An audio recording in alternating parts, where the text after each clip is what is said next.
लगे बोले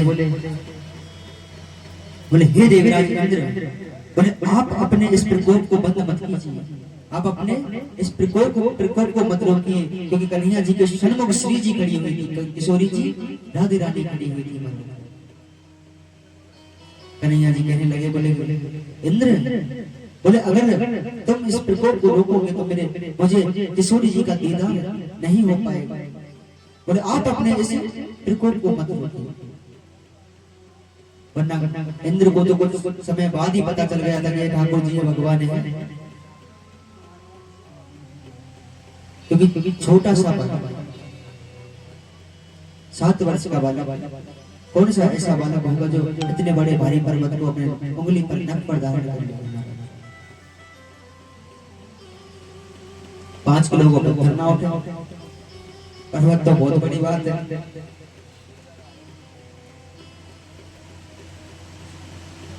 अब तो महाराज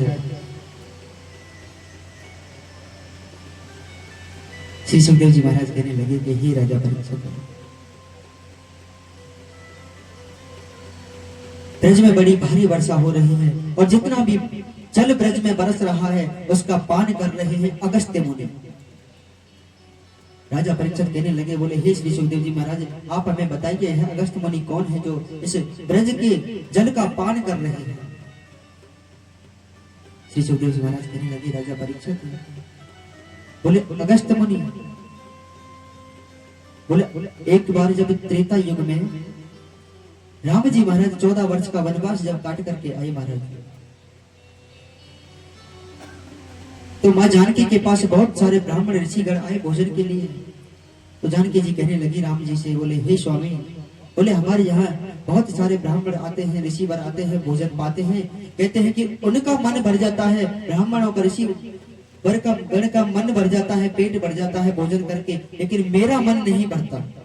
आप किसी ऐसे ऋषि को लेकर के आइए, ऐसे किसी साधु संत को लेकर के आइए जिसको मैं मेरी इच्छा अनुसार भोजन करा सकूं। तो राम जी महाराज वहां से जाने लगे, रास्ते में उनको अगस्त्य मुनि मिल गए। अगस्त्य मुनि से कह दिया, बोले हे ऋषिवर, आपको आज जानकी जी ने भोजन के लिए आमंत्रित किया है। अब तो महाराज कहते हैं अगस्त्य मुनि जानकी जी के यहाँ भोजन करने के लिए पहुंचे, सुंदर आसन लगाया और मां जानकी सुंदर, बड़ा ही सुंदर भोजन बना रही है। बड़ा सुंदर सुंदर भोजन बनाया, आटा गूंथा,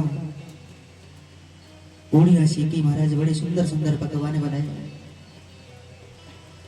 और अगस्त्य मुनि को भोजन पवाने लगे। अगस्त्य मुनि भोजन ग्रहण करने लगे। अब कहते हैं कि मां जानकी एक बार आटा गूंथती, पूड़ियां सेकती, अगस्त्य मुनि को परोसती, अगस्त्य मुनि ग्रहण कर जाते। एक बार आटा गूंथा, 2 बार गूंथा, 10 बार गूंथा, 15 बार गूंथा। अब तो धीरे धीरे संध्या हो गई, जानकी जी हारने लगी। और जब जानकी जी हारने लगी तो अगस्त्य मुनि से कहने लगी, हे ऋषिवर, अगर आपका आधा भोजन हो गया तो हम आपके लिए जल लेकर के आए। अगस्त्य मुनि कहने लगे, बोले हे देवी, बोले अभी आधा कहां, अभी तो हमने आरंभ किया है। बोले अभी तो हमने भोजन ग्रहण करना आरंभ किया है। बोले आप लाते जाइए, जब पूर्ण होगा हम आपसे स्वयं कह देंगे। अब तो महाराज कहते हैं जानकी जी भोजन बनाते बनाते बनाते बनाते हार गए। गणेश जी महाराज से प्रार्थना की, गणेश जी महाराज आए रिद्धि सिद्धि को साथ लेकर के। महाराज कहते हैं जानकी जी आटा गूंथती है, रिद्धि सिद्धि पूड़ियां मेल रही हैं और गणेश जी महाराज पूड़ियां सेक रहे हैं, निकाल रहे हैं। मां जानकी जी परोस कर आती हैं। अब तो महाराज कहते हैं 1 दिन हुआ, 2 दिन हुआ, 3 दिन हुआ, धीरे धीरे करके 15 दिन बीत गए। लेकिन अगस्त्य मुनि थमने का नाम नहीं ले रहे। 17 दिन हुए और कहते हैं जब 18वां दिन हुआ महाराज, तो गणेश जी महाराज रिद्धि सिद्धि मां जानकी सब हार गए। राम जी महाराज ने आकर देखा तो जानकी जी चिंतित है, गणेश जी महाराज हार चुके हैं, रिद्धि सिद्धि हार चुकी है। राम जी कहने लगे, बोले देवी, बोले अपनी इच्छा अनुसार, मन इच्छा अनुसार भोजन कराया या नहीं कराया संत जन को। जानकी जी कहने लगी स्वामी बोले क्षमा कीजिए, अब की बार तो ऐसे संत जन को आप ले आए, दोबारा कभी मत बुला कर लाए। बोले दोबारा ऐसे ऋषिवर को कभी मत लेकर के आए। फिर महाराज कहते हैं श्री सुखदेव जी महाराज के राजा परीक्षित, राम जी महाराज ने अगस्त मुनि को इशारा किया, तब अगस्त मुनि को डकार आई और अगस्त मुनि ने कहा बोले अब जल लेकर के आओ, अब हम महापूर्ण हुए, अब जल लेकर के आओ। जानकी जी कहने लगी बोले स्वामी बोले जिस प्रकार से इन्होंने 18 दिन तक भोजन किया है, बोले इतना जल तो हमारे पूरे अवध में नहीं है, बोले इतना जल कहां से लेकर के आए। तब राम जी ने कहा बोले हे अगस्त मुनि महाराज, बोले आपने त्रेता युग में हमारे यहाँ आकर के भोजन किया है, और जब द्वापर युग में हमारा अवतार होगा कृष्ण रूप में, तब गिरिराज को हम धारण करेंगे अपनी नख पर, इंद्र अपना प्रकोप दिखाएगा, बड़ी भारी वर्षा होगी, और जितना भर जल ब्रज में बरसेगा आप उसका पान करना। तो वही समय है, अगस्त मुनि ने द्वापर युग में त्रेता युग में भोजन किया था और द्वापर युग में जल पान कर रहे हैं। बोलिए अगस्त मुनि महाराज की जय हो। अब तो महाराज गिरिराज जी को धारण किए हुए कन्हैया खड़े हैं, सारे ब्रजवासी अपनी अपनी सबरे ब्रजवासी अपनी अपनी लठियां लगा के खड़े गिरिराज जी के नीचे। गिरिराज जी कन्हैया से बोले, सारे ब्रजवासी मिलके बोले भैया कन्हैया, बोले तेरी उंगली दुख गई होगी तो तनक तेरी उंगली नीचे को कर ले, हमने अपने अपनी लठ लगा रखा। अब तो महाराज कन्हैया बोलो, बोले भैया, बोले तुमको का लगे ये गिरिराज पर्वत तुम्हारी उंगली ते तुम्हारे लठियान ते रुक रो। ग्वाल वाले सखा कहवे लगे, बोले कन्हैया तो तुमको का लगे, तू नेक सो छोरा, तू का सोच रो ये गिरिराज पर्वत तेने अपनी उंगली को उठा रहा। बोले भैया ये गिरिराज जो है पर्वत ये हमारी लठियान ते रुक रो है। कन्हैया बोलो भैया अच्छा ऐसी बात है, बोले हाँ ऐसी बात है। बोले ठीक है। जैसे कन्हैया ने तनक थोड़ी अपनी उंगली नीचे की तरफ की, गिरिराज नीचे की ओर आने लगा, सारे ब्रजवासी चिल्लाने लगे, सारी लाठियां टूट गई। बोले कन्हैया बचाओ, कन्हैया बचाओ, कन्हैया बचाओ। कन्हैया जी ने वापस अपनी उंगली का सहारा दिया। कन्हैया बोलो, बोले भैया, बोले काहू आवाज तो तुमने गिरिराज रोक रखो, अब कैसे चिल्ला भी लगे। ब्रजवासी बोले, बोले भैया गलती है गई, माफ कर दे, क्षमा कर दे। अब तो महाराज कहते हैं श्री सुखदेव जी महाराज, सारे ब्रजवासी कहने लगे, बोले कन्हैया, बोले लाला तेरी 7 वर्ष की आयु, छोटो सो तेरो स्वरूप है, इतने भारी पर्वत को तेने कैसे धारण कर रखो, कैसे उठा रखो लाला। तब कन्हैया जी कहने लगे, बोले हे ब्रजवासी, कछु माखन को बले बड़ो,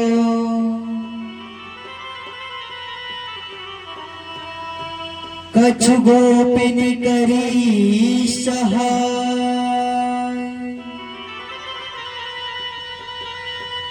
श्री राधा जो की कृपा सो,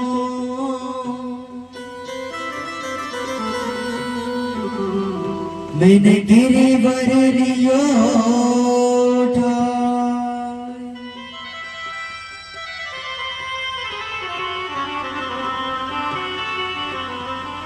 कन्हैया बोलो, बोलो भैया, कछु तो माखन को बल बढ़ो और कछु ने गोपी ने मेरी सहायता करी।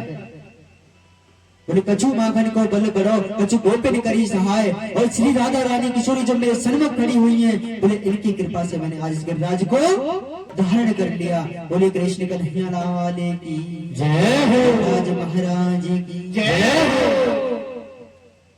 राधे रानी सरकार की जय हो। अब तो महाराज श्री सुखदेव जी महाराज कहते हैं कि राजा परीक्षित, बड़ा ही सुंदर दृश्य। अच्छा कितनी माताओं को पता है कि भगवान को 56 प्रकार का भोग क्यों लगाया जाता है? कथा सुन रखी है, सबको पता होना चाहिए क्यों लगाया जाता है भोग 56 प्रकार का।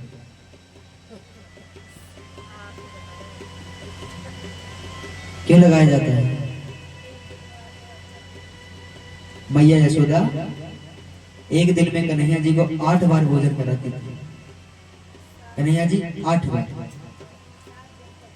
और 7 दिन तक गिरिराज जी को धारण कर रखा, तो 8 7 56, इसलिए 56 प्रकार के भोग लगाए जाते हैं कन्हैया जी गिरिराज जी को। अब तो महाराज कहते हैं श्री सुखदेव जी महाराज, यहाँ पर इंद्र का अभिमान दूर हुआ। इंद्र ने मेघमालाओं को वापस बुलाया और ठाकुर जी के चरणों में गिर गए। भगवान के बोले, भगवान आप हमें क्षमा कर दीजिए।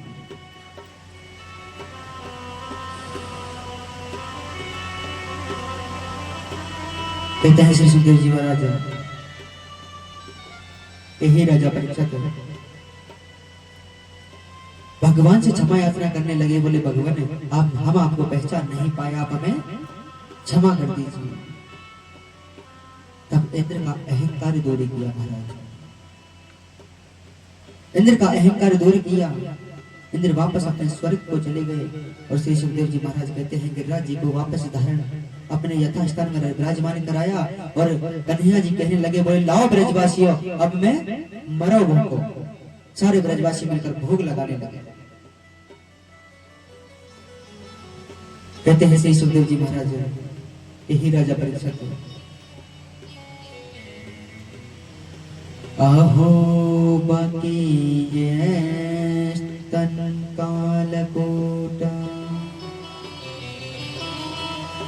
जिंघाशया पयाद पश्वाद्वी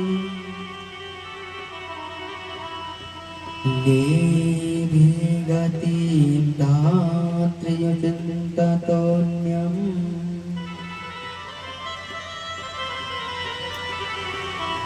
कं वादयादु शरणं प्रजे।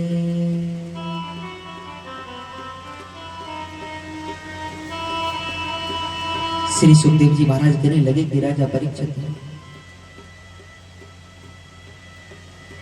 बड़ा ही सुंदर यहाँ पर दृश्य है। कन्हैया जी 56 प्रकार के भोग लगाए जा रहे हैं गिरिराज जी को। अब तो महाराज कहते हैं श्री सुखदेव जी महाराज, हे राजा परीक्षित, यहाँ पर सारे ब्रजवासी गिरिराज जी को भोग लगा करके वापस जब लौट करके आए तो कहते हैं कि एक दिन कन्हैया राधा रानी के पास गए और किशोरी के पास जाकर के कहने लगे, बोले, हे किशोरी, आज हम आपको मोर दिखाएंगे, नृत्य करते हुए मोर। बोले, हे किशोरी, आज हम आपको नृत्य करते हुए मोर दिखाएंगे। अब तो महाराज कहते हैं किशोरी जी को साथ में लेकर के कन्हैया जी जा रहे हैं। कहां पहुंचे? बरसाने की मोरकुटी पर जाकर। और महाराज कहते हैं बरसाने की मोरकुटी पर जाकर पहुंचे तो कहने लगे, वहां जब जाकर पहुंचे तो मोरकुटी पर जाकर देखा तो वहां पर एक भी मोर नहीं थी। जब एक भी मोर नहीं दिखा तो महाराज कहते हैं श्री सुखदेव जी महाराज, कन्हैया जी का मन उदास हुआ, किशोरी जी का मन उदास हुआ। तो किशोरी जी को कहकर के गए थे, आज हम आपको नृत्य करते हुए मोर दिखाएंगे। अब जब एक भी मोर नहीं दिखा तो किशोरी जी से कहने लगे, बोले, हे किशोरी, आप तनक थोड़ी देर यहाँ ठहरिए, हम जरा अभी आए। कन्हैया झट से गए, एक भी मोर नहीं था, स्वयं मोर का रूप धारण कर लिया कन्हैया जी। कन्हैया जी ने स्वयं मोर का रूप धारण कर लिया और किशोरी जी के सन्मुख बड़ा ही सुंदर नृत्य कर रहे हैं। मेरे बाके बिहारी, मेरे कृष्ण कन्हैया, बाल कृष्ण कन्हैया आज मोर बनकर नृत्य कर रहे हैं। बोलिए कृष्ण कन्हैया लाल की, मोरा भगवान की। और कहने लगे साथ मिलकर के, आइए मेरी मिलता एक साथ। तो आयो रसिया मोरे बने आयो रसिया, तो आयो रसिया मोरे बने आयो रसिया, ओ मेरे साथी मोरे बने आयो रसिया।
बोली राधा प्यारी, बोली राधा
व्यास जी महाराज की, बोलो सब भक्तन की, बस्ती माता की, बस्ती नगर की। बोलिए मोरा भगवान की।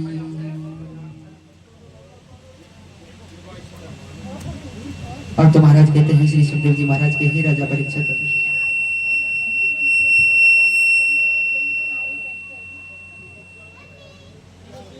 बड़ा ही सुंदर मनमोहक दृश्य कन्हैया जी मोर बन करके आए किशोरी जी के सन्मुख बड़ा ही सुंदर नृत्य कर रहे हैं।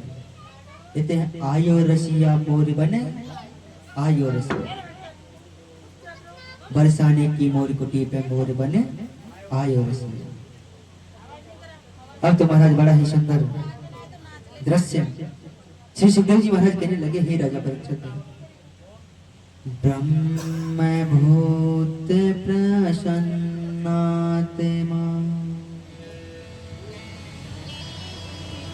न शोचति न कांचति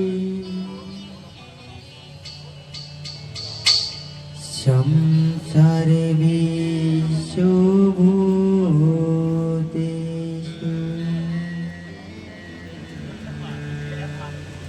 मद भगति मिलाते परम।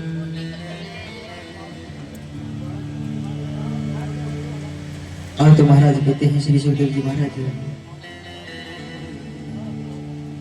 कन्हैया जी बड़ा ही सुंदर दृश्य है,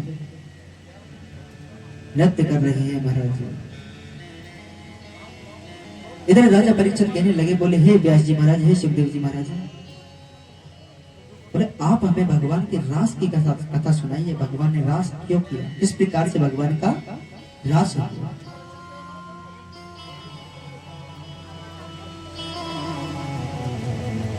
बड़ा सुंदर दृश्य, बड़ी सुंदर कथा भगवान के महाराज की।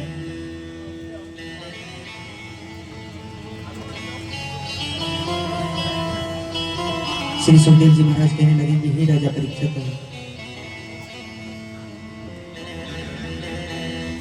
कहते इधर मधुवन में बड़े ही सुंदर रास की तैयारियां चल रही हैं। सारी गोपियां कहते हैं रास करने के लिए आए, स्वयं किशोरी उस रास में पधारी। अब कहते हैं गोपियां और किशोरी जी जब पहुंच गई मधुवन में रास करने के लिए, तो कन्हैया जी को आने में थोड़ा विलंब हुआ।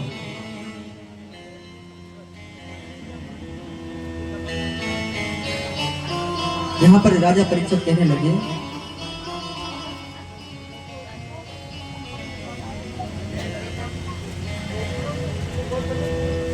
क्या बात हो गई बाबूजी?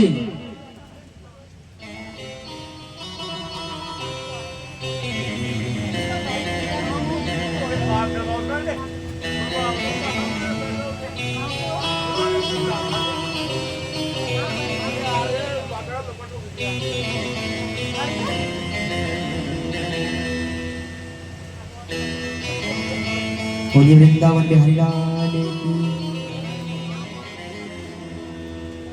राधे रानी सरकार की जय हो।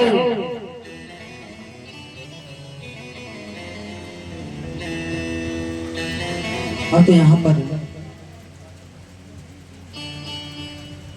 राजा परीक्षित कहने लगे, बोले हे व्यास जी महाराज, हे श्री सुखदेव जी महाराज, आप हमें बताइए भगवान ने जिन गोपियों के साथ रास किया वह गोपियां कौन है?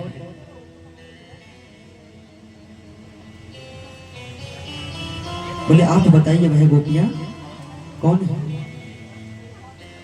श्री सुखदेव जी महाराज कहने लगे, राजा परीक्षित है, बोले यह द्वापर युग की जो गोपियां हैं, यह गोपियां कोई और नहीं। बोले जब भगवान श्री राम को त्रेता युग में 14 वर्ष का वनवास मिला था, जब भगवान श्री राम वन की ओर जाने लगे, तो महाराज दंडक वन में जब भगवान पहुंचे, तो वहां पर कहते हैं अनेकों ऋषि तप कर रहे थे, और जो ऋषिगण तप कर रहे थे, भगवान श्री राम के स्वरूप को देखकर उनके स्वरूप पर मोहित हो गए। मन ही मन विचार करने लगे, बोले हे भगवान, हम आपकी सेवा करना चाहते हैं, हम आपके साथ रास करना चाहते हैं। बोले आप हमारे ध्यान में आइए। तब राम जी महाराज ने वरदान दिया, बोले हे ऋषिगण, बोले अभी द्वापर त्रेता में मैं मर्यादा पुरुषोत्तम हूं। कहने लगे द्वापर युग में मेरा अवतार होगा कृष्ण के रूप में। तब कहते हैं आप सब जितने गण ऋषिगण हैं सब गोपी बन करके आओगे,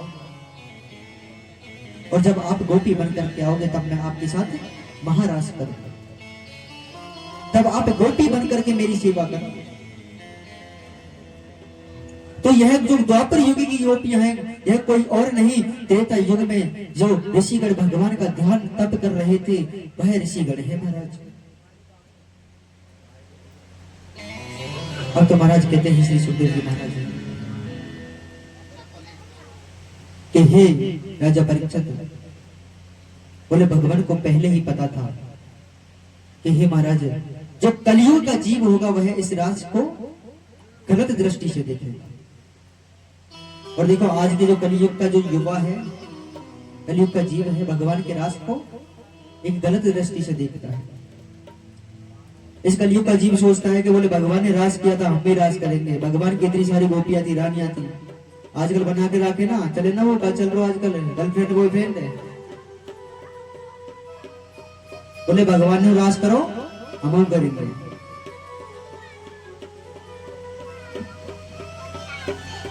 अरे ठाकुर जी ने तो सहस्त्र फन वाले कालिया नाग को भी नादा था, एक नाग को तो पकड़ के बताओ, एक फन वाले को।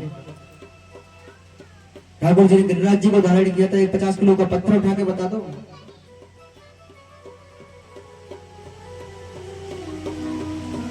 तो भगवान को पता था पहले ही, क्योंकि भगवान जब राज कर रहे थे तो उस राज में कामदेव आए थे युद्ध करने के लिए, और कामदेव जब आए थे तो कामदेव कहने लगे, बोले हे भगवान मैं आपके साथ युद्ध करना चाहता हूं।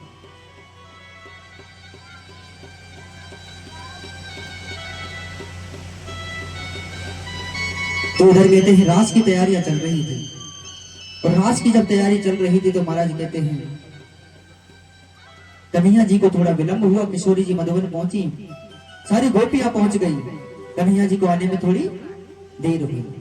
तो सारे गोपियों ने मिलकर कहते हैं एक वृक्ष पर एक झूला डाला, और झूला डालकर उस पर राधे रानी को बैठाया। राधा रानी को बैठा करके झूला झुला रही है, और बड़ा ही सुंदर गान गा रही है सारी गोपियां मिलकर के।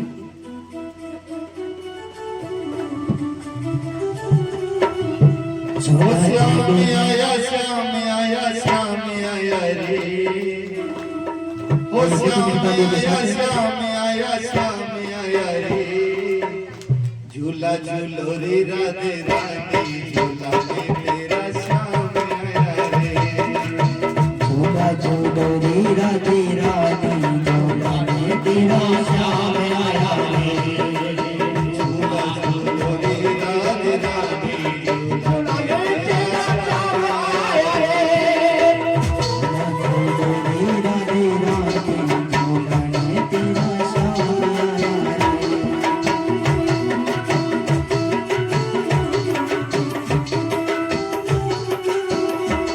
ओ श्याम आया श्याम आया श्याम आया रे, ओ श्याम आया श्याम आया श्याम आया रे, झूला झूलो रे राधे रानी, झूला में तेरा श्याम आया रे।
डोली है चांदी का झूला, सच्ची डोली है चांदी का झूला, चांदी का झूला बड़ा सुंदर है झूला, चांदी का झूला बड़ा सुंदर है झूला, चांदी का झूला बड़ा सुंदर है झूला, चांदी का झूला बड़ा सुंदर है झूला, तुझको झूला दे तेरा श्याम आया है।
हाथों में साजो मुरलिया, साजो मुरलिया बड़ी सुंदर मुरलिया, राजा के हाथों में साजो मुरलिया, साजो मुरलिया बड़ी सुंदर मुरलिया,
बोली श्याम सुंदर भगवान की जय हो, राधे रानी सरकार की जय हो।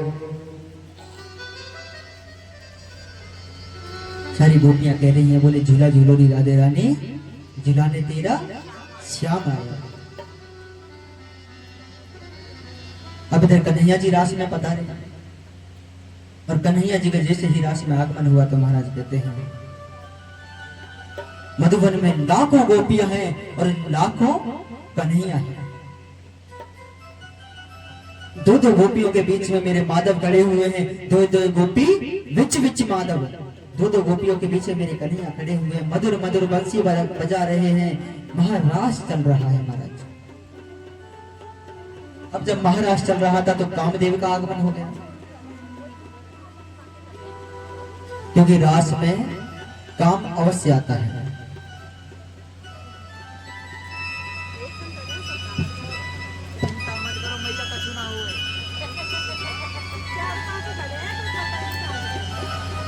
बोलिए मां के बिहारी लाल की।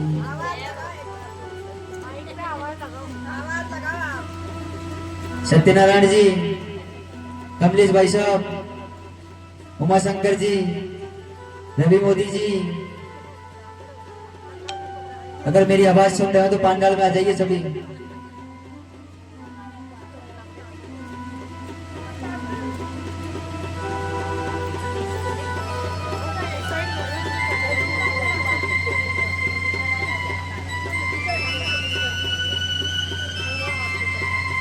बोलिए वृंदावन बिहारी लाल की जय हो। कमलेश जी, सत्यनारायण जी, रवि मोदी जी, उमा शंकर भाई साहब, आप सभी अंदर आ जाइए एक बार।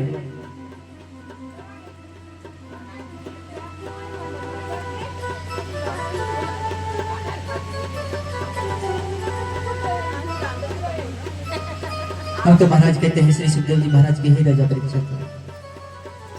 अब महाराज आरंभ हुआ तो कहते हैं उनके बीच में कामदेव आ गए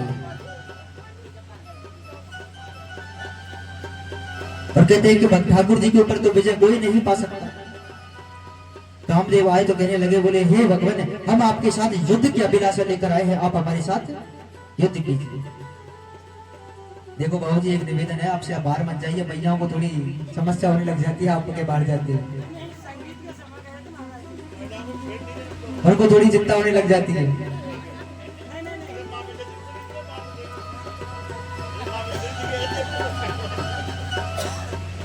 वृंदावन बिहारी लाल की जय हो।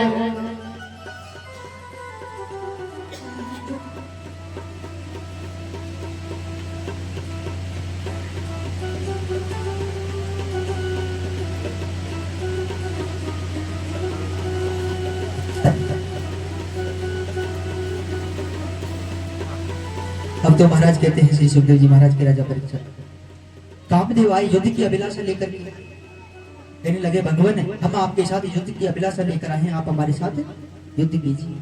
और युद्ध कौन सा? अस्त्र शस्त्र वाला युद्ध नहीं, काम रूपी युद्ध। अब तो महाराज भगवान कहने लगे, बोले हे कामदेव, आपको याद है ना, एक बार आप भोले बाबा के पास युद्ध करने गए थे तो भोले बाबा ने आपको जलाकर भस्म कर दिया था, आप वापस युद्ध करने आ गए। कामदेव कहने लगे, बोले प्रभु, उस समय मेरी गलती थी, क्योंकि बाबा ध्यान में थे, उस समय युद्ध का उचित समय नहीं था।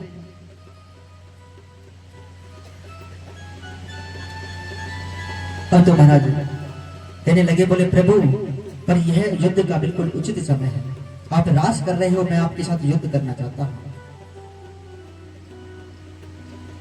भगवान कहने लगे, ठीक है, आप युद्ध की अभिलाषा लेकर आइए, आप आए हो, आप हमारे साथ युद्ध कीजिए।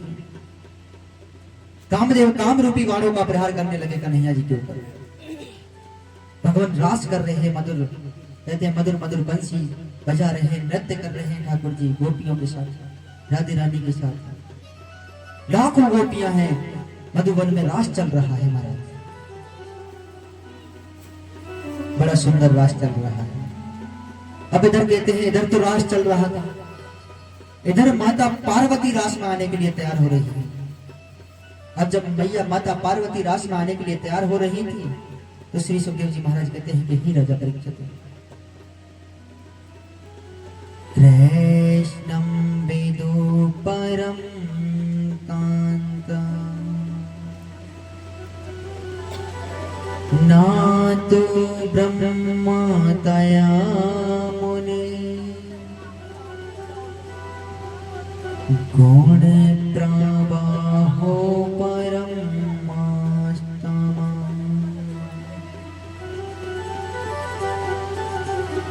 गुणाधिया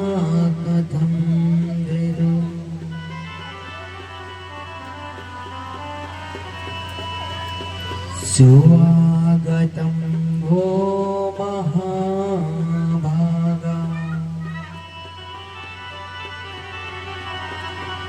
प्रियं किं कर्वाणि वा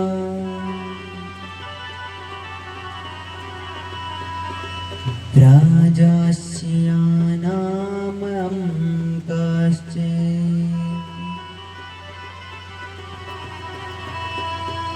प्रोतागमन कारणम्।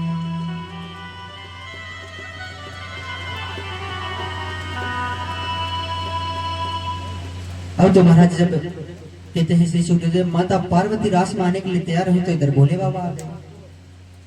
कहने लगे बोले देवी आज इतना श्रृंगार करके सज धज के कहाँ जा रहे हो?